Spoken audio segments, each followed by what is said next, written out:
This is Gabriel Carrillo from the EdTech Bites podcast, a proud member of the Education Podcast Network, just like the show you are listening to right now. The opinions expressed are those of each individual host.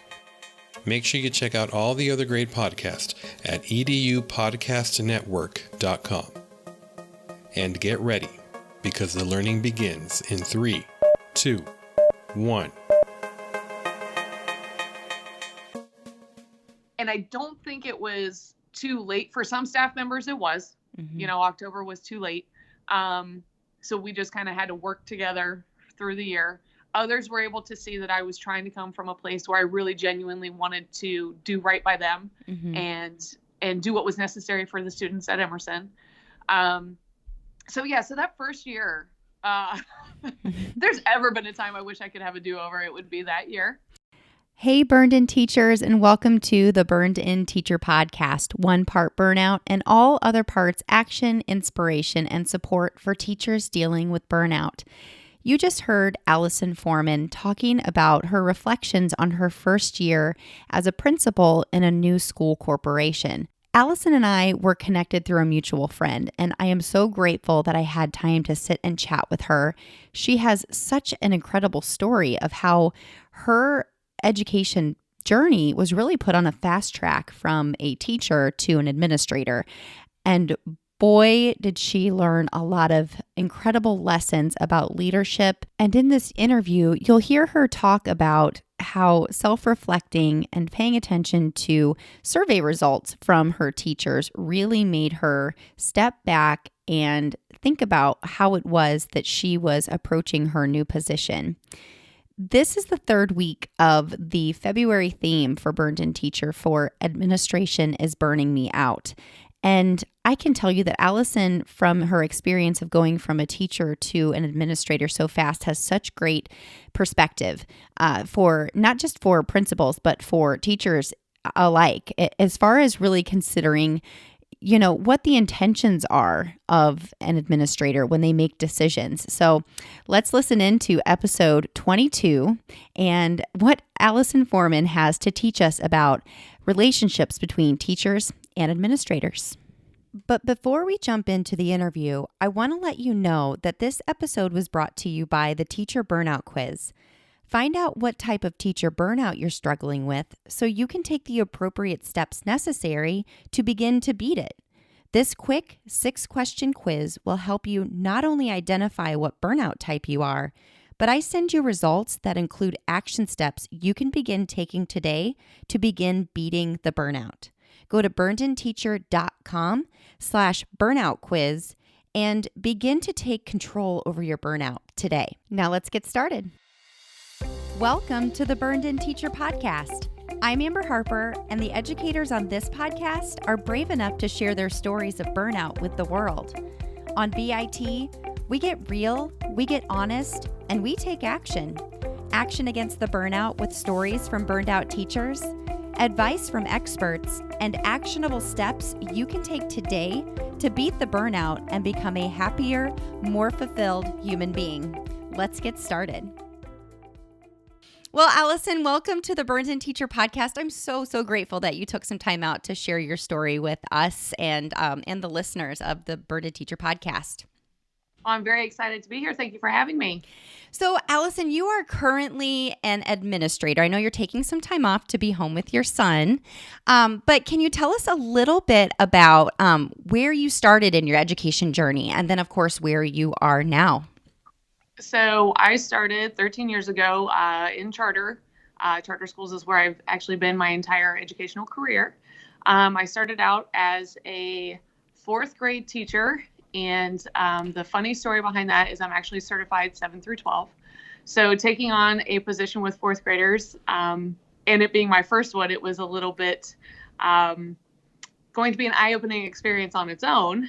Fortunately, I was able to team teach with a veteran teacher because we were waiting for modulars to be put in at the school. They were to be in there by the 3rd week of school, and they did not make it in until the last.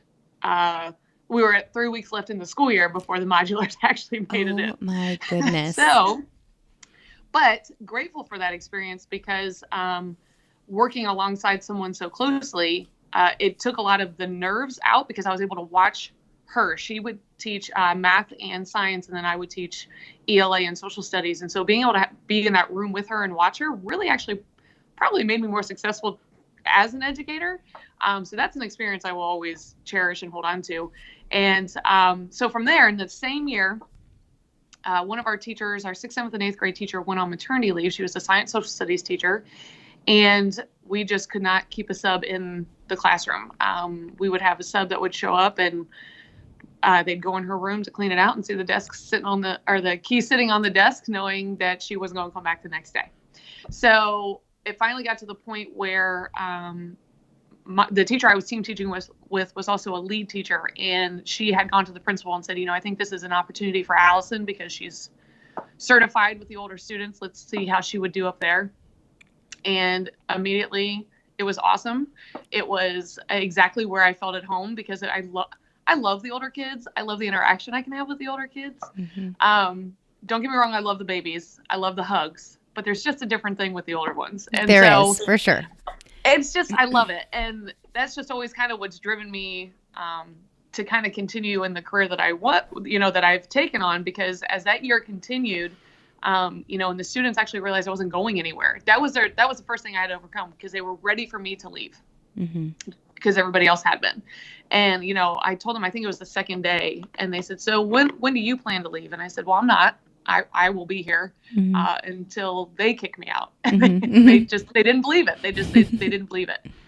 Well, that continued, and I was able to stay in that role until that teacher came back from maternity leave, which would have been about November-ish. And at that point, the ELA teacher for 6th, 7th, and 8th grade wasn't doing very well either. She was having a lot of issues. And so the principal decided that we would officially switch roles. I would take on 6th, 7th, and 8th grade ELA, and she would take my 4th grade position in the classroom. And so that actually worked out tremendously. We grew test scores from 30% to 76% by the end of that school year with those kiddos. So needless to say, I learned a lot in that first year. So I was able to come into my second year of teaching 6th, 7th, and 8th grade ELA again. So I went the whole year in the same role. It was very exciting. And as a teacher, I kind of became a go-to then for the teachers around me because they just kind of could see that I could be one that could help them as well as work with the kids. So a lot of times, if they had any issues with kiddos, I'd help them out. If we needed to talk data, I was the first in there giving pointers and whatnot. And so going into my third year, I was prepped to teach 6th, 7th, and 8th grade ELA again when management approached my principal and let him know that they were going to give him an assistant, and he asked me then to be his assistant principal. So going into my third year, I was moved into the role of assistant principal, and I remained in that role for 2 years. It was a huge learning curve because, again, I was used to working with older students, and here I'm in a K-8 building. Mm-hmm. So I was having to understand the needs of a 5-year-old versus the needs of a 12-year-old. Mm-hmm. And sometimes the 12-year-old was a little needier, I found out. But regardless, it was a big learning curve. And so I went back to school, decided to get my curriculum master's at that point because, I wanted to keep myself in the loop of what's going on. How can I keep myself fresh with everything? And so I got my master's during those 2 years as assistant principal. Was getting ready to go into my third year as assistant principal when, So I have a question about that. So you were talking about the needs of the students, but how did the teachers at that school, how did they respond to a second year teacher, well, almost a third year teacher, taking on an administrative role? I mean, I'm assuming as the assistant principal that you worked more with the students, but how did they receive that? How did you feel about that as well? If you're burned out, I'll bet you catch yourself saying things like, no one can possibly understand where I'm coming from, or what's wrong with me? This is what I went to school for. Why am I so miserable? And even things like, if I tell anyone how I'm feeling, they'll think I'm being negative. I am so burned out. Maybe I'm just a negative person. But saying these things doesn't solve the real issues you're struggling with. You have to do something. teachers from all over the world have joined the Burned-In Teacher Facebook group for reasons such as there's too much to do and no time to do it, or my administration doesn't offer any guidance or support for me, or my class is out of control, plus many, many more reasons. These are all issues that we tackle in the Burned-In Teacher Small Group Program. Starting April 8th, the doors are open again for another Burned-In Teacher tribe of teachers who want to join this group and start taking control over their burnout. Throughout this 8-week program of support, you won't just get access to me, but also access to Burned-In Teacher mentors who have finished the program, as well as the current members who are in your tribe. We will have weekly group calls, access to our Burned-In Teacher Tribe members-only Facebook group, and of course, a Burned-In journal to help you to document your reflections and actions throughout the program. For more information or to read and watch testimonials from past Burned-In Teacher Tribe members, go to burnedinteacher.com/BIT coaching. That's burnedinteacher.com/BIT coaching to get all of the information that you need to decide whether or not the Burned-In Teacher Small Group Program is right for you. Doors are open now for you to register for the April Tribe. Let me take you from burned out to burned in. I feel it's a very loaded question because honestly and truly, the staff was excited because they knew we needed an assistant. Mm-hmm. And because they were already seeing how much I was interacting with all of the kids anyways, I was helping out all the various teachers. My classroom was actually, so we had two buildings. We had a front building and a back building, and you had to go across the parking lot to get to the other building. I was the only middle school classroom in the front building which housed our K4 kids. And it was because it was the old cafeteria. We weren't using it. We had so many kids that we were having to eat lunch in our classrooms because the modulars hadn't been put in yet. Mm-hmm. Oh my goodness. So, I cannot imagine. Right. So I was a middle school teacher, a K, and even with the big kids, because the K4 teachers were very nervous about that. You know, they were nervous about their little ones being around the older students. Mm-hmm. I was able to be a go-to even for them because I was able to get my students being role models for their kids. So a lot of times I was buddying them up together. I was starting different reading program initiatives. And then again, if those teachers were having any kind of an issue, let's say behaviorally, they would ask, can kids come and sit in my room? And again, we're talking second graders that might be in a 6th grade classroom, mm-hmm. but nobody feared that they were intermixing because everything was controlled. Everything mm-hmm. was how it should be. And so because the teachers were so used to me just jumping in and helping anyways, it was kind of like this, I think we all kind of like a natural transition. Yeah. Everybody was on board with it because they were like, well, you're already doing it. Mm-hmm. Now you can do it a little bit easier because you're not trying to run a classroom at the same time. Yeah. That shows a lot about your maturity too, going into that role, because I cannot even imagine going into an administrative role after my second year of teaching. Like I was still trying to understand life. And I think that's the part where it's loaded because I was so young that mm-hmm. I was like, yes, this makes total sense. Why wouldn't I quickly be promoted and take on an administrative role? Like, I just didn't even think about it. I didn't think of it as being any different than what I was already doing. It was mm-hmm. it was just on a bigger scale. That's all. Yeah. And so I really didn't look at it as, I don't know, I guess I just didn't internalize principal, assistant principal. I just looked at it as, sweet, I get to work with everybody. Like, this is great. I'm excited. Yeah. So now I can continue to learn myself from everybody else, Mm-hmm. So in those first 2 years, really, that's kind of how I viewed it. I looked at it as opportunities to be in other people's classrooms to see how they were doing it. Mm-hmm. So then if I ever went back in the classroom, I had more ideas. Yeah. Because I'd only done it for 2 years. So that really was, I think, what helped guide me through those 2 years. And then going back to school, going back and getting my curriculum degree, it just further helped that because it allowed me to better understand how to understand the other standards mm-hmm. and what goes into that. And how can I be bridging those gaps better between, when they're coming from 5th grade into 6th grade, or they're coming from 2nd into 3rd, so I just feel I was able to give insights that the staff was needing. And so it just kind of worked itself out. Yeah. Which really is something that, should be considered, in my opinion, by more administrators, really trying to understand the ins and the outs of what those teachers are going through every day, So that's really, really interesting. So it's my understanding, though, that you did not stay then at that school as an administrator. Well, So, I did. I was promoted into the principal role there, and I stayed there for 5 years. Okay. Then as principal. So I was there a total of 9 years at that school. Mm-hmm. So Yep. did your role, I mean, obviously your roles and responsibilities change, because of your title. But so things continued smoothly for those 9 years working with those teachers that you basically grew up with for the most part. I'm sure you had some come in that were new, but. So I would say my toughest year came in my 3rd year as principal, because that was when Dayton Public was having a mass exodus of teachers. They were all retiring, and so everybody was looking to go into district. Mm-hmm. And I literally had almost, I think, a 90% turnover in staff that year. And that's where, unfortunately, we couldn't compete. I couldn't compete with salary, benefits, those things that make the day-to-day a little bit easier. And Absolutely. I totally get that. Mm-hmm. And these are people I still keep in contact with today. We built such a strong base with each other.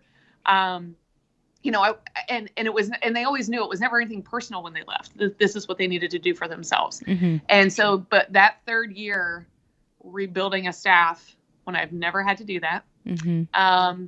And I was doing it without an assistant. So here I came in as an assistant, but then I wasn't given an assistant. And so I'm learning the role as principal. I'm figuring it all out. And then my 3rd year, my world was turned upside down. We can put it that way. Mm-hmm.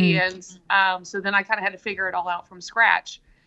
And that's when I started feeling the if I can say, the burnout for me. Oh, absolutely. Yes. That was my next question. So was this when you went through a season of burnout yourself as an administrator? And it was actually really hard to bounce back from. I ended up getting, having my daughter towards the end of my 3rd year. And, came back in that 4th year, really just kind of not feeling it the same way that I had been. Mm-hmm. Now, obviously, it was different obligations at home, and now trying to balance that at work. Well, I was just going to say, so you had another layer on top of this, all of these changes that were happening at your school. You now add the layer of a family change and having another baby. I can speak from experience. I'm sure a lot of listeners can too. When you add a new baby into the mix, when you're already struggling, it's like, I think of Jim Gaffigan's joke, having a baby is like swimming, like you're drowning, and then someone hands you a baby, like yes, and like, now what? Yeah. So how did you? That is so hard. I can totally relate to that feeling of just feeling like something is so off, and your world being turned upside down, and you just don't know how to deal. So how did that feel, and then how did you bring yourself out of that? To be very honest, it took a while. I kind of became that person that nobody wanted to sit next to anymore, because I just felt myself oozing negativity. I was, I'm expected to do this and I don't have the resources. I'm expected to do that, but, I have the largest out of all the buildings, and they're trying to treat us like we're one of the smaller schools. I mean, I had all the excuses. I had everything flowing out of my mouth, and it was one of those things I almost couldn't stop myself. Mm-hmm. And I could tell by the people, sitting around me, they're like, oh my God, here she comes. It was almost like, don't make eye contact so we don't have to sit next to her, because I just was like, but I had to get it out so badly, but I didn't know the right way to do it. Mm-hmm. So it just came out as just negative diarrhea out of the mouth. Like that was the only way I can formulate that, because it was such a low point for me in my career, because I couldn't refill my pitcher, and I couldn't turn it around. So then, as we neared the end of my 4th year, I kind of gave myself another pep talk over summer. I started, implementing. I was like, you know what? Let's see what new stuff I can add for this coming year. What kind of new programs can I look into? The teachers have been presenting a lot of really good ideas. Let's see what we can get going for this year. And then, as much as I tried everything I could, it just wasn't turning around. Mentally, it just wasn't turning around. And I think I then started attributing it to, I'm not growing anymore either. I'm having to do all this for myself. And I wasn't getting now what I needed to continue myself growing as a true leader, as a true administrator, to make sure that I was leading my building correctly. Mm-hmm. And that's when I realized maybe it's just time for a different environment. It's just time to look somewhere else. And so in my 5th year, that's when I decided, I was gonna start looking for that next position. And that's when I was fortunate enough to come into Emerson Academy, and I was able to learn a lot at Emerson. It's funny because this podcast, they will understand what that means. Yeah, and I so appreciate the next part of the story because it's such a testament to just taking a step back and learning a lot about yourself. But going back to your decision to start over, sometimes that's the best thing for everybody, because you went from being a first-year teacher to an assistant principal, and then the principal, and then your entire climate changed. You had you said about 90% of your staff turned around. I mean, that's a lot for a young professional. That's a lot to happen to a young professional. And I can totally respect your decision to say, I need to start with a clean slate. So tell us about how that went. I'm glad I can laugh about it now. We'll just put it that way. So, I came in very eager to this next position, and I very much was ready to take it on the way that I had at the previous location, where it was just, I know what I'm capable of. I know what my strengths are, and they're just going to love me, and I'm going to jump in feet first, and we're just going to make things happen. And after the first day, all the planning over summer, getting everything ready, super excited. And the first day happened, and I had tried to change the pickup procedure at the end of the day. And we thought we had thought of everything, and we had communicated it, and parents were aware. It was a nightmare. It was the worst. I will go to my deathbed with that memory. It was so bad. And, so here I am at the end of my first day with the staff, having to apologize for the catastrophe that took place, and immediately telling them, we're going back to how it was before. I'm not changing it anymore. We're going back to what you guys, you knew and everything. And that was when, I realized, so I knew I realized something then, but I kept kind of going. I'm also the type, you got to keep working through it to get yourself there. And so, I just kind of kept taking things in stride, thinking I was making impressions with parents, making impressions with teachers. And then, all of a sudden the survey, we did teacher surveys, staff surveys, and that was in October. And I got absolutely demolished with the feedback. And really it came down to, I hadn't taken the time to build the relationship with my staff first before I just jumped in and thought, well, they're just going to love me because everybody does. That's what I've been told this whole time. And, to all of a sudden really get smacked in the face with this information, it was tough. And so that's when I made the vow from there. How am I going to turn this around? What am I going to do? Because this is my fault. And so I started going around and talking individually with all the teachers, something I should have done in summer. So I'd said, let's do this now. So I went around, I talked asking them the questions. What is making you unhappy? What is it that I can do to help fix that? What would you like to see happen here? All of that stuff to try to recoup what I had lost with them. And I don't think it was too late. For some staff members, it was. October was too late. So we just kind of had to work together through the year. Others were able to see that I was trying to come from a place where I really genuinely wanted to do right by them and do what was necessary for the students at Emerson. So that first year, there's ever been a time I wish I could have a do-over, it would be that year. So then I kind of looked at how can I make my second year my do-over? And that's when, by the end of the first year, I had gotten feedback where I could, I had listened where I could, but unfortunately I lost a lot of the staff. The staff, again, quickly went into the districts or found other places to work. So then I had to put on my positive hat and just say, well, maybe that's for the best because then it's a new staff and we can try this again. And you kind of did get your do-over then because now you have did. new staff members to build those relationships first. And I have to go back to what do they tell a teacher is the most important part of building a strong classroom culture? Building that relationship. Build the relationships first, right? So it's so funny to me how similar, because my husband is a principal, how similar he treats his staff to a teacher treating their students. And when I was in the classroom full time and when I work with students, with schools that I'm consulting for, I always think to myself, number one, how would I want an administrator or a teacher to talk to my daughters? But number two, as students in my class, I want to run my class like a school that I want to work in, like an administrator that I want to work for, So if I wouldn't want to be treated a certain way by my boss, then I'm not going to treat my students that way.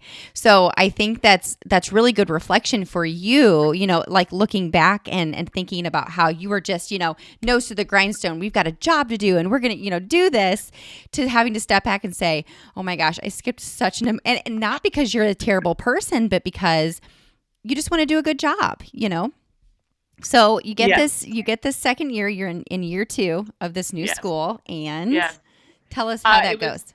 It was much better. Unfortunately my reputation, was still somewhat preceding me. So I had to still overcome quite a bit, but it was more of a challenge. It didn't make me go home every day questioning why I was in this role. My second year was more of, okay, I can feel we're on the right trajectory. Keep going. Keep going, keep talking with them, keep getting the input, keep seeing where the necessary changes. And really for the most part, it had its ups and downs for sure, but our biggest obstacle really ended up being busing that year. And that was, because we could never get kids picked up on time. And so that just drained the morale of my staff. And so trying to work with something completely out of your control, because we don't have control over the busing. Right. That was something where it was like, okay, so here I'm already trying to get my life right. And then, make sure that I don't have a repeat of the first year. And then I have this huge obstacle that is 100% out of my control, completely weighing on everything I'm trying to do day in and day out. Mm-hmm. And so that was tough. That was probably that obstacle, as much as it doesn't sound like it would be. When we're saying kids aren't getting picked up from school every day until almost 6 p.m. and we already have an extended day, those kinds of things really, really weighed heavy on all of us, that the morale it wasn't good. Mm-hmm. It wasn't good. Mm-hmm. So, I worked diligently making relationships with as many people as I could when it came to transportation.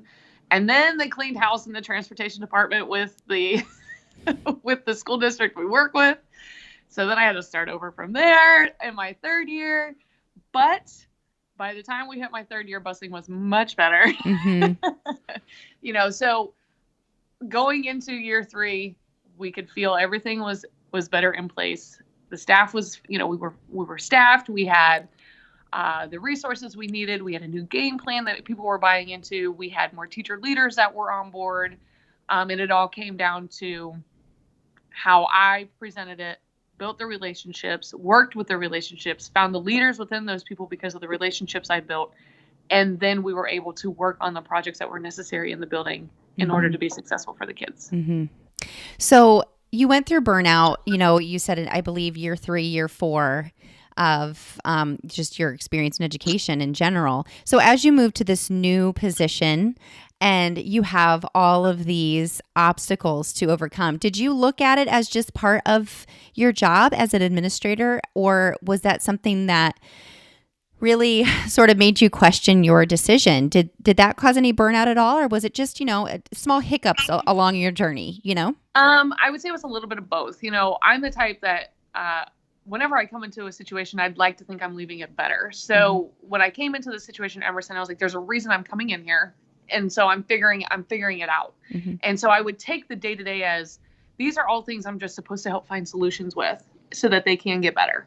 And working, with everybody to get those, that's going to be what really moves us forward. But because I felt so much was going wrong, Then I looked at it as, is it because of me? Is this because of my leadership style? Is this because of my approach?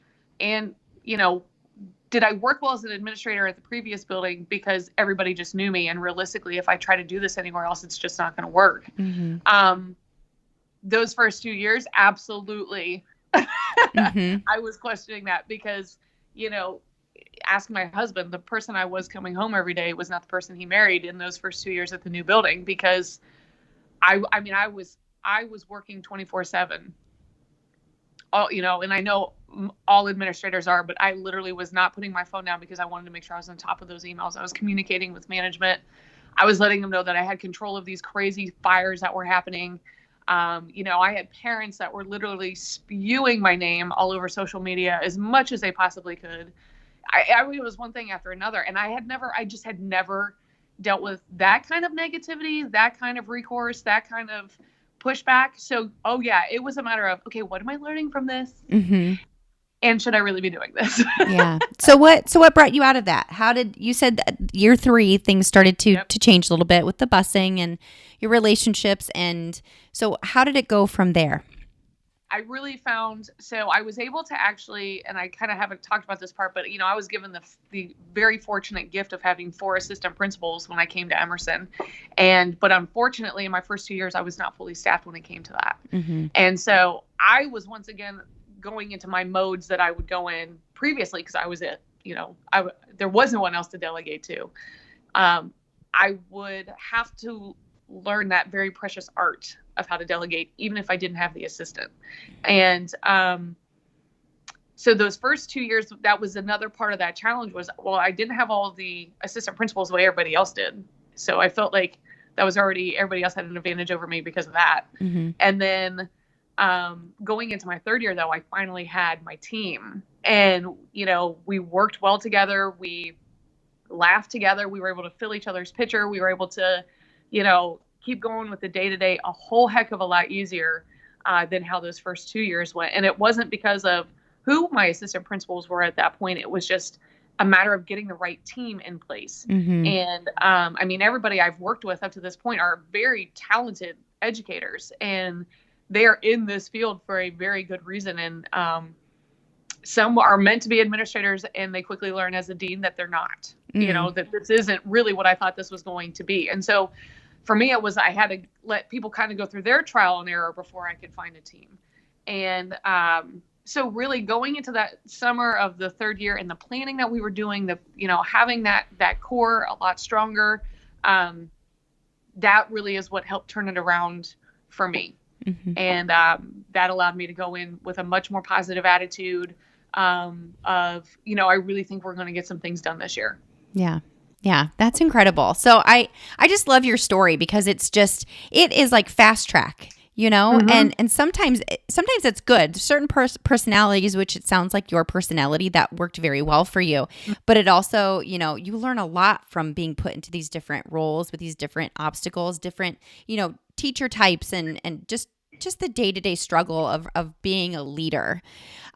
So tell us about what you do now. So, I know now you are a full-time mom, but what is it that you're doing in education now, and how are you using those learning experiences that you went through as a teacher and administrator? How are you using those lessons to serve people now?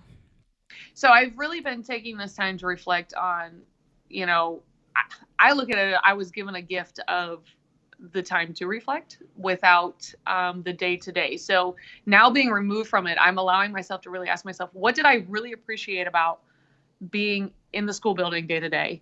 And where do I think that's going to take my next step? And as I've been reflecting on that, I've been able to be in my daughter's school and volunteer at parties and just be there. And she's actually asking if I can be a teacher at her school now, which is so cute.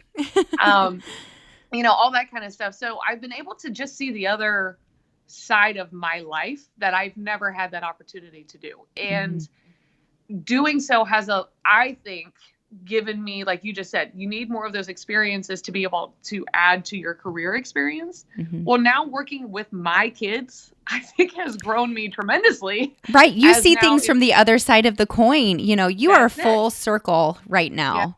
Yep. And so my hope is that I can use this reflection as I love teaching. Teaching is just my core. I love, no matter what kind of facet I can put it in, whether it's I'm leading a training, I am in front of students, I'm in front of adults. I loved the opportunity when I was able to put together professional developments and get in front of the staff and just have fun with the staff and try to make staff meetings not as humdrum as normal. And so that was my challenge, kind of like what you said, your husband treated it like a classroom. That was my challenge. How do I get every learner in this room engaged in my professional development and differentiate the instruction, and keep myself entertaining, the whole thing. And so I just love doing that. And so I've been looking at ideas of, educational consulting, being able to travel and get into various areas and coach other people. But I'm also kind of presenting myself with the challenge of, ultimately, I've always wanted to be in high school. And, my licensure for teaching is 712 ELA. My principal license is actually 512. So I'm actually kind of hoping I can also make that another challenge. I've been in a K-8 building my entire career. Let's bring out high school. So yeah, nice. I'm just kind of making sure to keep myself fresh. I've been, reading the articles, seeing what's up and coming, what would make me a fresh pair of eyes coming into whatever building I'm coming into, so that I can add new ideas. I can be a part of whatever change agent is necessary, but also learning to pay close attention to what is already in place, what is already working, and really listen to those that have been in the situation longer than I have, so that we can make sure we move the train together. That is the perfect lead into my next question, which is, what is your advice for, and let's make this twofold. What is your advice for a teacher who is struggling with their new administrator? Or maybe it's a new teacher in a building of an administrator that's been there for a long time. So let's start there. What advice do you have for educators who are struggling with their administrator? So I am very big on communication. I feel anytime anything goes wrong, it's based off of some kind of miscommunication, whether I misread an email, I misconstrued an overheard conversation, or I heard it third person through the grapevine. So I'm a big advocate on, if you are feeling uncomfortable, if you are feeling some type of way, bring specifics to your principal. One of the hardest things to help find a teacher with solutions was when people would come to me and just be like, I'm unhappy. Okay, so what's making you unhappy? I don't know. It's not working. What's not working? I can't help if I don't specifically know, because I'm going to start assuming what you're going to need help with. And then that's probably not what you need help with. Right. So if you're going to ask for guidance, if you're going to ask for help, try to get yourself specific in the area. If it's, I feel like I'm drowning. Okay, what is it? The paperwork that's drowning you? Is it, I'm actually feeling really intimidated because I don't really know how to talk to the parents. Can I get more help on how to talk to the parents? Because I feel whatever the case may be, get yourself reflected enough to know specifics, so that when you come to your administrator, they're going to take you serious and they're going to be able to help figure out a solution together. Yeah. That would be my advice. I am so glad that you said this, because this is good affirmation for me, because in the Burned In Teacher Small Group Program, when I work with teachers who are struggling with burnout, that's our first step. That's what be and burned in means. It's begin where you are, like really identify what is your core struggle, because just saying I'm just burned out. Well, yes, you're validated. You're feeling crummy about your job. But in order to fix this and help you to make your next best step, we really need to make sure that we know what it is that is your current reality and where this struggle started. So I'm really glad to hear you say that.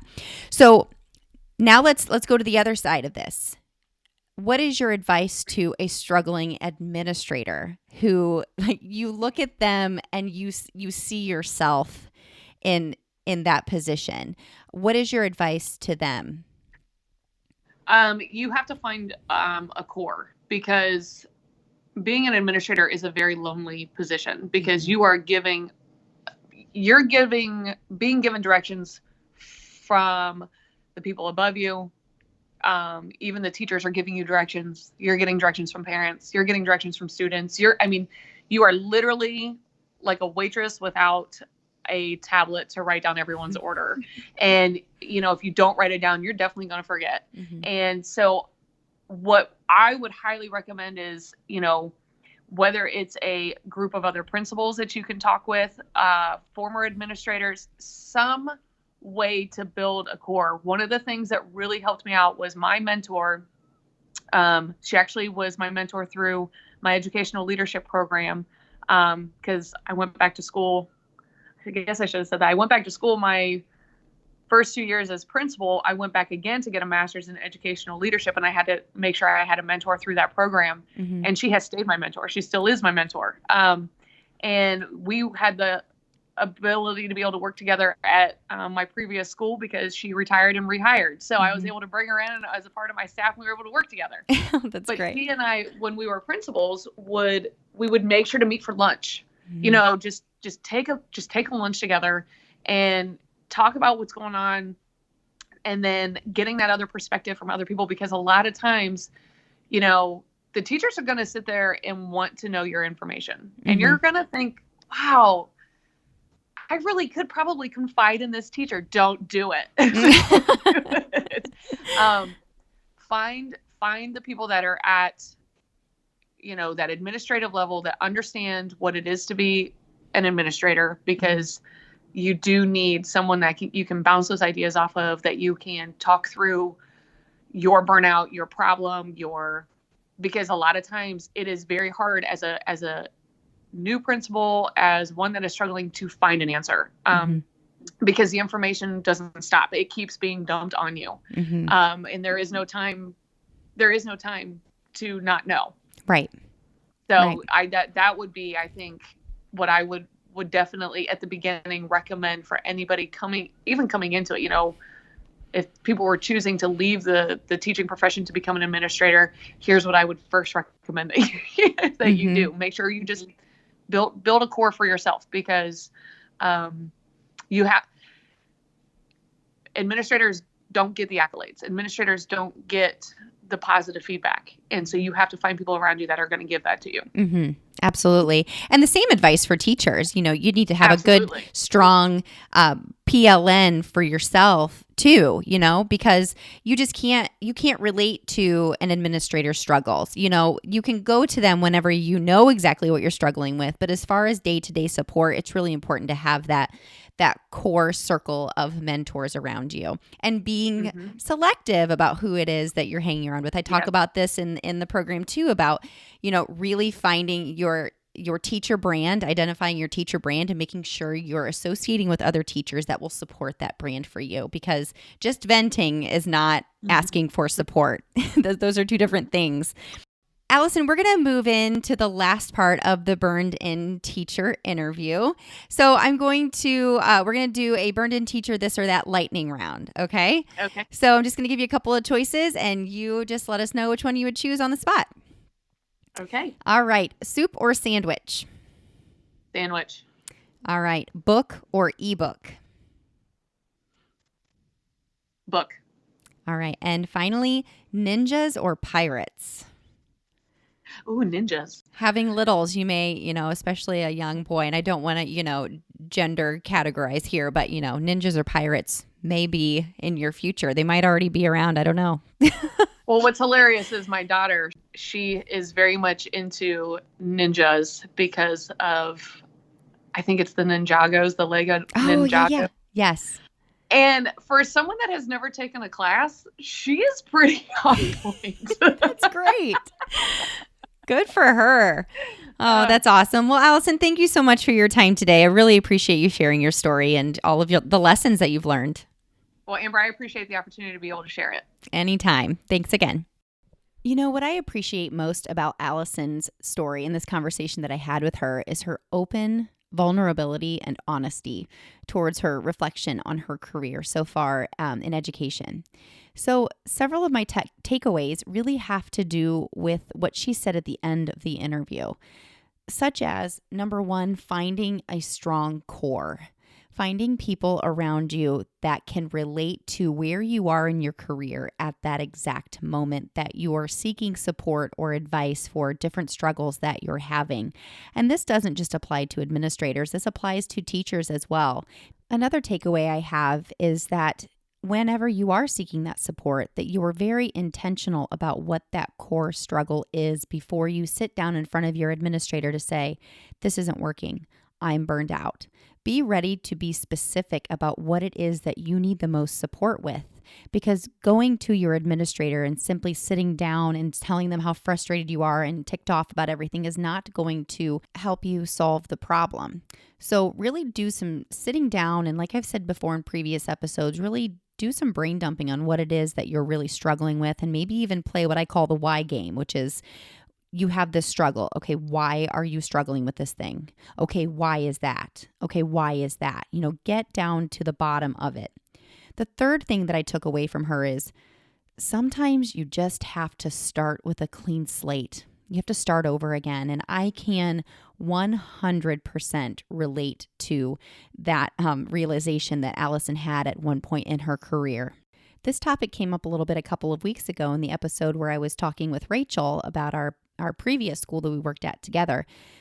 She and I both felt that we had burned enough bridges at the school that we were at that we just needed a place to start fresh. And I can tell you that it was really, really nice to go somewhere and have a clean slate where no one really knew you. They didn't really know any backstories. You got to start out just brand new. And that can be really helpful sometimes when you've had a large struggle at the school that you're at. And I know that's not a possibility for everyone in every single situation, but it is a possibility for some. And I'm never going to be an advocate for you to say that you started at the school, you have to tough it out, and you have to end your career at this school as well. Sometimes moving to a new school corporation or even a new building within the corporation can make a world of difference. Another takeaway that I got from this excellent interview was the fact that administrators are humans just like teachers. I've said this before, but I really feel that this fact was highlighted in this interview. Alison was figuring it out and learning as she went, just like teachers do, just like our students do. And we have to show them a little grace. When they make a mistake, imagine how you would want your principal or your students to show you grace as you admit to your faults and your mistakes and those learning opportunities that come from simply trying things. And of course, learning when things don't go the way that you thought that they would. And always, always, always seek for understanding if your principal is putting something into motion that you don't feel that you fully understand. My biggest takeaway from this interview is the simple act of being reflective. Last week, Danny Sunshine Bauer, he said that it's really important for yourself to ask yourself some gut check questions. And Alison was a great testament to that advice from Danny. Have some tough conversations with yourself. Be realistic. How do people behave around you when you walk into a building or into a room? What do you want them to say about you? Either out loud when you're not around and someone brings your name up, or what are they thinking whenever you walk into that room or they see you coming down the hallway? Sometimes that can be classified as judgment, but I like to refer to it as your teacher brand. And when we talk about this in the small group program, there are a lot of light bulbs that go off because I ask you to reflect on things like, what are you known for? What adjectives would people use to describe you? Because if you're asking yourself those gut check questions and you don't like the answers, it's time for you to start changing some things within yourself before you sit down and have that conversation with your administrator about either needing to understand or the fact that you're struggling with something in their school. That's it for this week's episode of the Burned In Teacher Podcast. Until next week, take a deep breath. You are your own hero, and you just took another step to becoming a burned in teacher. Burn on. If you want to be updated on the latest Burned In Teacher Podcast episodes, don't forget to subscribe to the Burned In Teacher Podcast on Google Play or iTunes. Also, please consider leaving a review and leave a rating so that other teachers who are feeling the burnout can find this podcast to help them feel supported as they continue their journey out of burnout. Thanks so much.